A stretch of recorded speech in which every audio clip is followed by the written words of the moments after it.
festive ads for Diwali, for Navaratri, for Chaitra Pratipada, where they are saying they're targeting Hindus and they're saying buy our products because it is festive, buy our products because it is celebration, buy our products because it is Dashara, because it is Diwali, all of these things. But in the ads, they are slowly stripping of the Hindu religious symbols one by one. पहले तो भगवान के photos गए, फिर दिएस गए, फिर रंगोली गई, फिर फ्लावर डेकोरेशंस गए, फिर ब्राइट कलर्स गए, फिर स्माइलिंग फेसेस गए, and the last to go was the bindi and the tilak. We have seen Tanishq ad where they propagate love jihad. Yeah. Don't you think we should also counter that? Have countered that. Yeah. See, it's very simple. My funda is, if you're a corporate company and you want to sell a product, you sell a product. Don't use my festivals for your social agenda. Correct. So Jallikattu they'll go, that Kambala race they will go to court. All of these things they will go to court, but they will not go to court asking the government to change the Prevention of Animals Cruelty to Animals Act. We had a few girls from Karnataka going to court. They want to allow hijabs in classroom. Yes. So don't you think that it is their right to wear it? This is about government colleges who have a dress code. They are not saying that we are banning hijab. They are saying that when you come to college, this college has a dress code, you are not supposed to wear it. And that way, schools and colleges have been doing this no bindi, no mehendi, no raki thing punished for ages, and they are punishing. Nobody has said anything about it. Why do you have like different rules for Hindus and for Muslims? Is it because Muslims are like special citizens of this country? Namaste all. With me I have Shefali Vaidya ji. If social media influencer had a face, it would be her. And then she's also an author. She's also a brain behind No Bindi, No Business. So it's an honor that I'm hosting her today. Thank you, Madam Ji, for coming and then spending time with us today. So, thank you so much. It's always a pleasure to come to Coimbatore. Right. It's fast becoming one of my favorite cities. Very nice. Very nice to hear that from you. So to begin with, you started this No Bindi, No Business movement where, business had to put bindis on their models. Yes. And then you started this whole movement. I mean, why did you think of it? Because bindi is a sign of patriarchy. That is what we have been told. Why did you think that, it should come in our advertisements? See, the thing is, first of all, thank you very much for starting with No Bindi, No Business. Even if I have to say so myself, I think that is my greatest contribution to the discourse. You can clearly see that if truth is behind one person, then one person's ideas can become a mass movement. The reason I launched No Bindi, No Business, but the reason it became success is because Hindus across the country supported the movement because they realized that what I was saying was actually the truth. Correct. Now to come to your question, why do I even talk about it? See, the bindi is actually the most visible symbol of Hindu culture, okay? Right. But it's not just about the bindi alone. If you see the ads, particularly for the Hindu festivals, right, which is where the most economic turnover in India happens. Right. People buy homes during Dashara, they buy jewelry, they buy like big ticket items, and this usually happens between Navaratri and Diwali. Right. And Gudi Padwa, Chaitra Pratipada. So almost all the festivals, right? So most of the people who spend the money on these opportune occasions because they feel like celebrating, because they consider it auspicious, because it means something to them, because of their religious beliefs, are Hindus. But over the past 10 years, I would say, if you analyze the advertisements, particularly for festivals, I'm not talking about your general ad where a woman is, washing clothes and they're selling a washing machine. I'm not talking about that. I'm talking about specifically festive ads for Diwali, for Navaratri, for Chaitra Pratipada, where they are saying they're targeting Hindus and they're saying buy our products because it is festive, buy our products because it is celebration, buy our products because it is Dashara, because it is Diwali, all of these things. But in the ads, they are slowly stripping off the Hindu religious symbols one by one. So, pehle Diwali ads, if you remember, 10 years ago also, or even 5 years ago, they used to have diyas, right, they used to have the models doing pujas, right, they used to have flowers, they used to have rangoli, they used to have a full family dressed in their finest, smiling, looking happy, right, and wishing happy Diwali. Women usually had a puja ka thali in their hands. These were the things that were always there for Diwali ads. But over the last 5 years, the trend, and it had happened very subtly, it didn't happen overnight. पहले तो भगवान के photos गए, फिर दिएस गए, फिर रंगोली गई, फिर फ्लावर डेकोरेशंस गए, फिर ब्राइट कलर्स गए, फिर स्माइलिंग फेसेस गए, and the last to go was the bindi and the tilak. Right. So this is when I realized that enough is enough. किसी को तो कुछ तो करना पड़ेगा. So that's why I am just an individual. I am not an organization. I am not a part of any political party. I am just a common citizen of this country. But I have a tool in my hand, which is social media, which I can use to reach out to a lot of people. So I started a campaign, and the campaign was very simple. It started off saying that speaking for myself. I am only deciding for myself. I am a consumer. I have the right to decide where my money goes for my festivals. And I am not going to spend any money on any product that does not display Hindu symbols and respects Hindu culture during the festive ads. And the hashtag that I used was no bindi, no business, because the bindi is like the most visible and the last symbol to go. But it's not just about the bindi. It is about having a festive atmosphere for A kind of culture coming back. Exactly. So, a couple of years ago when I launched this, there were companies like Fab India which were positioning their Diwali campaign and calling it Jashn-e-Riwaj. They wouldn't call it a Sanskrit name, they wouldn't call it Deepavali, they wouldn't call it even a celebration, but they used a Urdu name for a Hindu festival which people around the country celebrate as a Hindu festival. And even today, there may be women who don't wear a bindi on a regular basis or men who don't wear tilak on a regular basis. But at least on festival days, you start counting, you will see that they will wear a bindi, they will wear a tilak, and that's a fact. So my question to you or to anybody watching this advertisement was, if the advertisers want Hindu money, if they want Hindus to spend money because it is their religious festival, then why are you stripping the ads of all religious meaning? Why are you turning Diwali into just a festival of giving, like gifting, like they did for Christmas in the Western countries? Christmas is stripped of any religious meaning. It's just a festival where people buy things mindlessly and they gift it to others. And that is what the advertisers in India also wanted to turn. Why do you think there's a reason behind it? I mean, is that a narrative propaganda? I think the reason is basically most of the people who decide these ad campaigns are these woke people working in ad agencies. They do not have any understanding of the consumer. They do not have any understanding of the consumer behavior, but they get quickly carried away by global trends. So globally, if the fashion is pastel colors and light colors and grays and blacks and sad faces on the models, they will start aping it, even for festival ads. And it's not necessary that the company owners subscribe this logic, because I know for sure that P&G, which is a very traditional brand, their owners probably may not subscribe to it, but their ad agency probably thinks that, oh, it's a cool thing to show a woman in a pale black dress and looking like somebody just died in a family without a bindi, without any expression of joy on their face, and say happy Diwali. What is happy about it? Right. What is Diwali about it? Nothing. Even if not for the festivals. Yes. Talking about the ads, we have seen Tanishq ad. Yes. Where they propagate love jihad. So, I mean, don't you think we should also counter that? See, I have countered that. See, it's very simple. My funda is, if you're a corporate company and you want to sell a product, you sell a product. Don't use my festivals for your social agenda. Correct. My festivals are my festivals. I celebrate them as a devout Hindu with a lot of joy, with a lot of pomp. If you want to do social service, if you want to do social reform, make documentaries. Right, there's a different platform. Yes. Don't ask me to buy your product and give me gyan on how to respect gays, give me gyan on how to be socially responsible. And why is this gyan only given to Hindus? Right. Asthma attack during Deepavali. Exactly. Dog rights are championed only during Deepavali.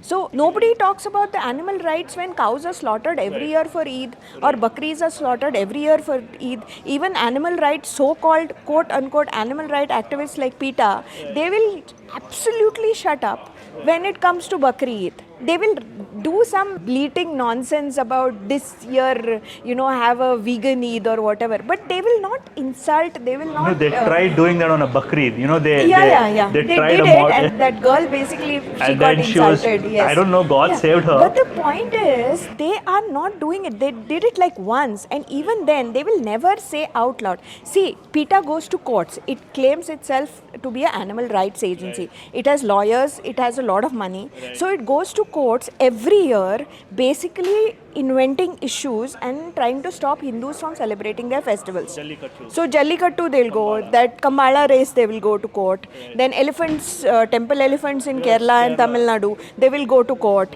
All of these things they will go to court, but they will not go to court asking the government to change the Prevention of Animals Cruelty to Animals Act, which allows for religious slaughter. They will not do it because they're too scared of the fallback by the Islamists if they start talking about Bakrid.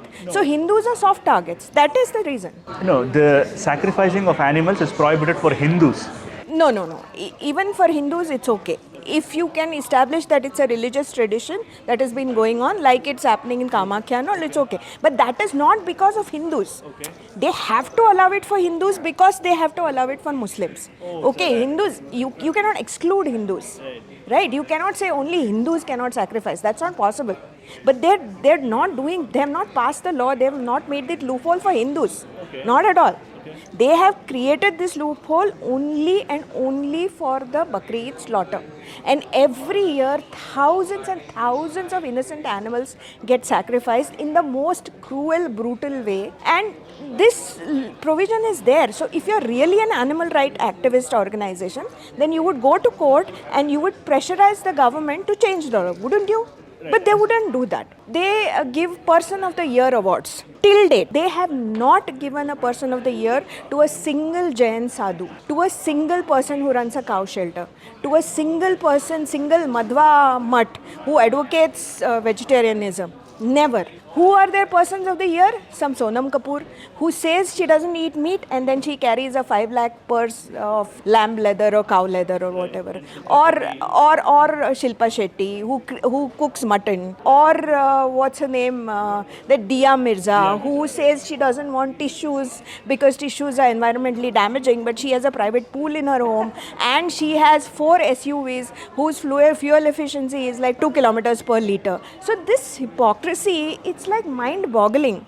And when I started this campaign, when I took PETA on, because they had made a stupid hoarding. They attacked you directly on Twitter. No. Listen to the background of it. So during Rakhi, they had put up a poster with a big cow saying that this Rakhi go leather free. Now Raksha Bandhan or leather ka kya sambandh hai? It is thread. Yeah, and what is the connection? Why would you connect Raksha Bandhan to leather? It's stupid.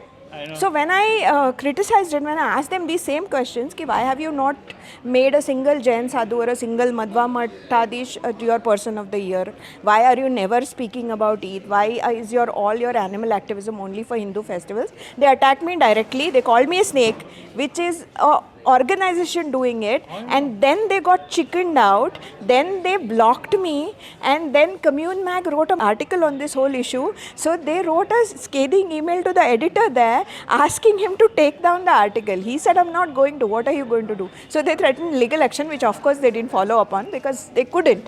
But that is how, and even now they have blocked me. I know, organization flexing its muscle on a single individual. You should be very proud of it and you should wear it on your sleeves. You alone have taken them down. It's such an honor you should be having. So very nice. And this culture is not stopped even now. They don't talk about the horse races. They whipped the horse. I mean, that huge pain. They never talk about it. And don't you think, there is all a propaganda that there are some external forces that is doing this? Of course.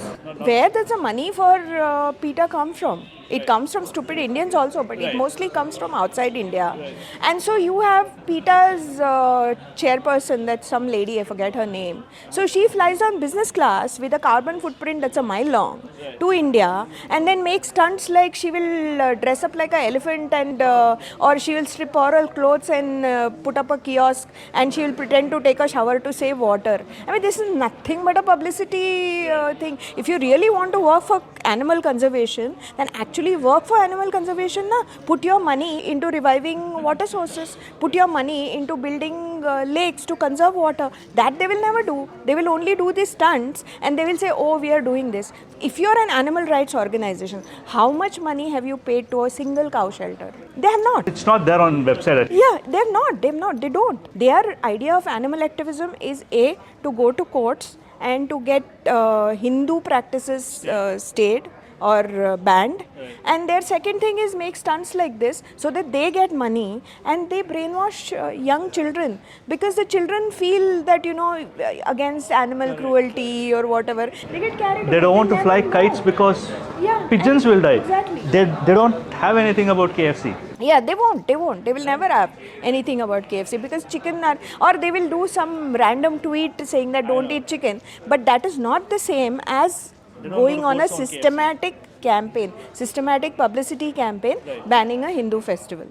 Now that you also think that bindi is our pride and we should wear it on sleeves. We had a few girls from Karnataka going to courts. They want to allow hijabs in classroom. Yes. So don't you think that it is their right to wear it? What do you think about hijab? See, you're conflating two different things. First of all, this is about government colleges who have a dress code. They are not saying that we are banning hijab. They are saying that when you come to college, this college has a dress code. You are not supposed to wear it. If you want to get out of the gate, you can wear it and go. So nobody is trampling on your religious rights, first of all.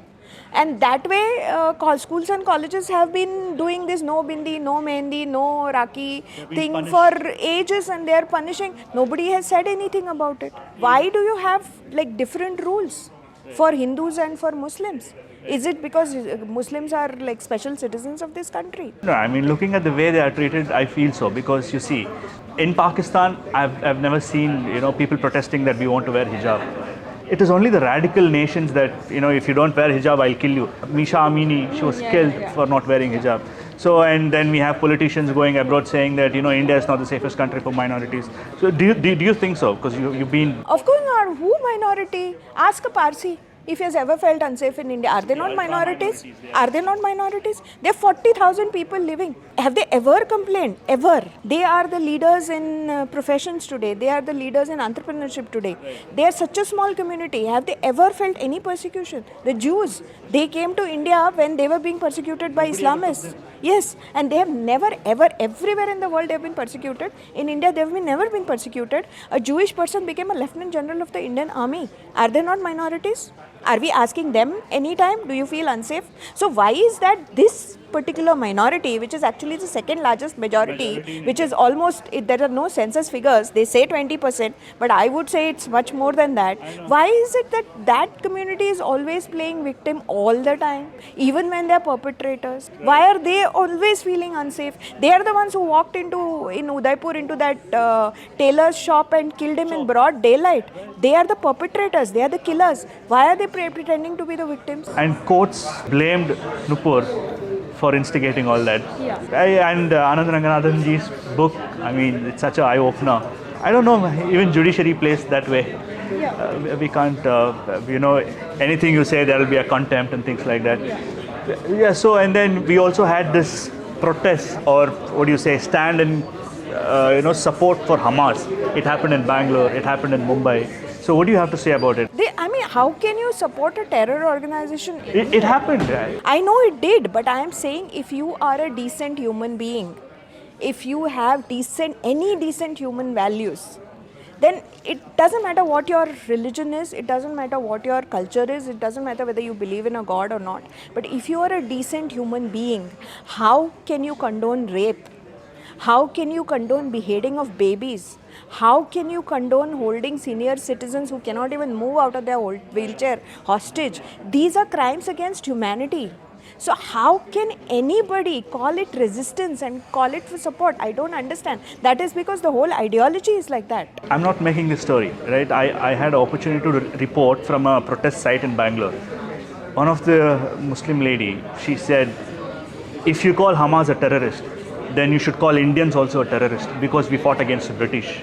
So isn't that rule applicable to Hamas? I mean, of course not. Of course not. First of all, nowhere did Indians, when they fought the British, nowhere did they rape or kill babies or behead or take people for hostage. What did they do? They burned foreign clothes. Or even if the revolutionaries, what did they do? They actually went into the assembly and blasted a bomb, and then they stayed there and they got themselves arrested. It's not the same. This is an act of terror.